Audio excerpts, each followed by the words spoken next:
Welcome to Manju kitchen. Manju கிச்சன்ல நம்ம இப்போ ஒரு மிக்சர் பார்க்க போறோம். அவல் வச்சு ஒரு மிக்சர். இது ஆயிலே இல்லாம மிக்சர். யார் வேணாலும் இந்த மிக்சர் எடுத்துக்கலாம். இப்போ அதுக்கு தேவையான பொருட்கள்: ஒரு 1/4 கிலோ அவல், நல்ல லேசான அவல் ஒரு 1/4 கிலோ எடுத்துங்க. அதுக்கு காஷ்மீரி தூள் ஒரு சின்ன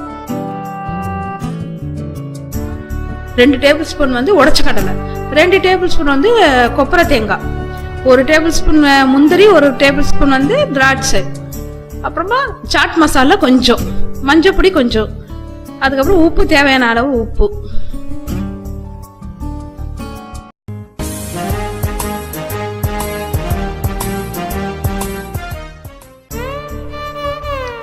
இப்போ எப்படி செய்யறதுன்றத பார்ப்போம். ஒரு கடாயில ஒரு 2 டேபிள் ஸ்பூன் ஆயில் போடுங்க. இந்த 2 டேபிள் ஸ்பூன் ஆயில் செய்ய போறோம். இப்போ இந்த எண்ணெயிலேயே நம்ம என்ன செய்ய போறோம்? இப்போ வேர்க்கடலையை வறுத்துக்க போறோம்.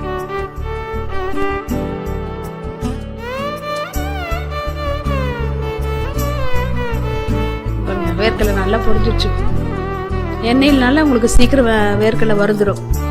இப்போ அந்த எண்ணெயை வடிச்சிட்டு ஒரு வேர்க்கடலையை மட்டும் நம்ம எடுத்துக்க போறோம். இந்த எண்ணெயிலேயே நம்ம எல்லாமே செய்யறோம்.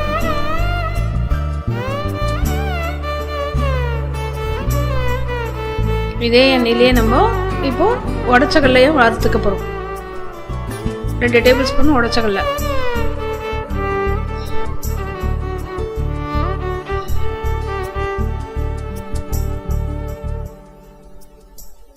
கொஞ்சம் சவக்கிற வரையும் நம்ம உடைச்ச கடலையை வறுத்துட்டு அதையும் எண்ணெய் இல்லாம ட்ரையா எடுத்துக்க போறோம்.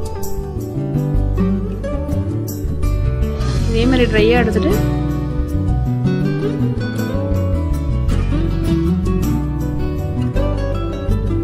இப்ப என்ன செய்ய போறோம்? நம்ம முந்திரி, திராட்சை இதையே வறுத்துக்க போறோம் அந்த எண்ணெயிலேயே.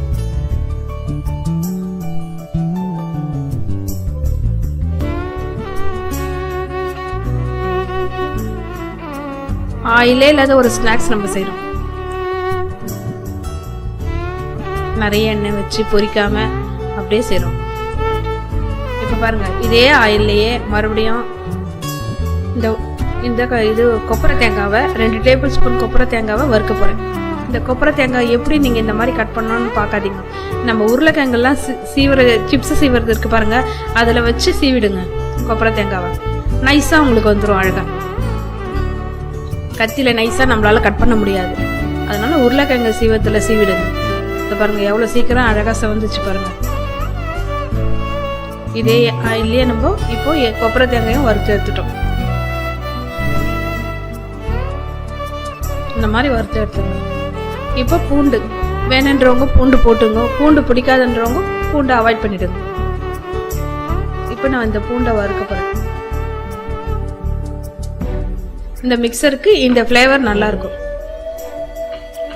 இப்போ கருவேப்பிலை ஒரு கொத்து, அதையும் இந்த ஆயிலே வறுத்துக்கிறோம். கருவேப்பிலை நல்லா மொறுமொறுன்னு செவக்கட்டும்.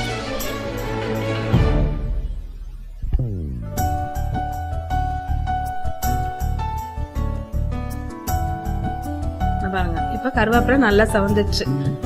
இப்ப நம்ம இந்த ஆயிலே நம்ம இப்ப மிளகா பொடி எல்லாம் போட்டு போறோம். இப்போ மிளகா பொடி, மஞ்சள் பொடி, உப்பு எல்லாம் கொஞ்சம் கொஞ்சம், ஒரு சின்ன டேபிள் ஸ்பூன்ல கொஞ்சம் கொஞ்சம் பாருங்க. சால்ட்,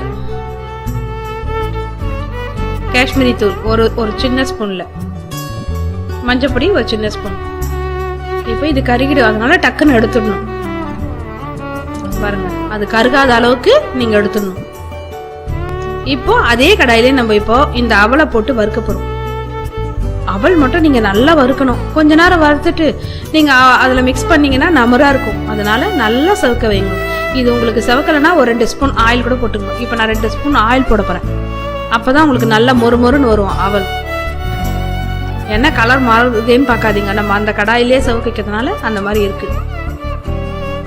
இப்போ அதனுடைய இருக்கிற அந்த காரமும் இந்த அவலுக்குள்ள ஏறும். கொஞ்ச நேரம் வறுத்தாதான் உங்களுக்கு மொறுமொறுன்னு வரும். அதனால 1 ஸ்பூன் ஆயில் போட்டு நல்லா வருங்க. பாருங்க, இந்த 1 ஸ்பூன் ஆயில் போட்டோன்னே நல்லா மொறுமொறுன்னு வரும். கொஞ்ச நேரம் ஸ்டிம்ல வச்சு நல்லா வருங்க.